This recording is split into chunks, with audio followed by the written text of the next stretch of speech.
টানা ৩ কার্যদিবস ধরে পতনে রয়েছে দেশের শেয়ার বাজার। তারল্য সংকটের বাজারে নেতিবাচক ইস্যু না থাকলেও বাড়ছে আতঙ্ক। তবে সংকট কাটাতে অর্থ বরাদ্দের প্রক্রিয়া চললেও প্রয়োজনের তুলনায় তা খুবই সামান্য। সানিয়া আহমেদের প্রতিবেদন। চলতি সপ্তাহে এখন পর্যন্ত আলোর মুখ দেখেনি শেয়ার বাজার। টানা পতনে একদিকে যেমন লোকসান বাড়ছে, অন্যদিকে চলছে ফোর্স সেল আতঙ্ক।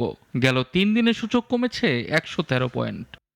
শেয়ার বাজারের গতি ফেরাতে সরকারের নেওয়া বিভিন্ন পদক্ষেপে কিছুটা আস্থা ফিরলেও হয়নি টেকসই। শেয়ার কারসাজিতে অর্থ লুটপাট করে যারা বিদেশ বিলাসিতায় ব্যস্ত, তারাও দূর থেকে দিচ্ছে চালবাজের হাসি।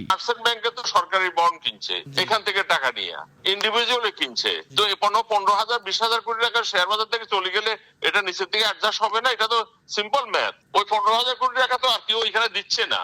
আর ম্যানিপুলেট করে সিপাল কিংবা ওই যে ফিউশন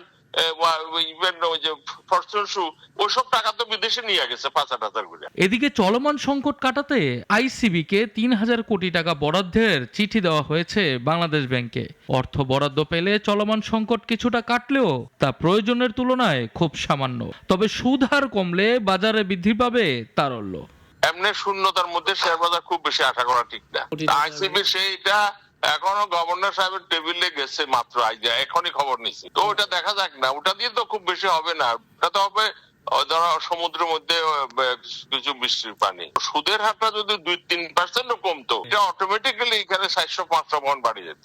শেয়ার বাজারে নেতিবাচক প্রভাব পড়ে এমন কোনো ইস্যু নেই, কিন্তু ইতিবাচক প্রভাব পড়ে এমন ইস্যু থাকলেও তা কেন দীর্ঘস্থায়ী হচ্ছে না সে প্রশ্ন ভুক্তভোগীদের। তবে তারল্য সংকট কেটে গেলে চলমান পরিস্থিতির উন্নতি হবে বলে মনে করছেন সংশ্লিষ্টরা। সানিয়া আহমেদ, নাগরিক, Dhaka. Double million offer Walton fridge কিনে পেতে পারেন 20 লক্ষ টাকা। রয়েছে কোটি কোটি টাকার নিশ্চিত উপহার।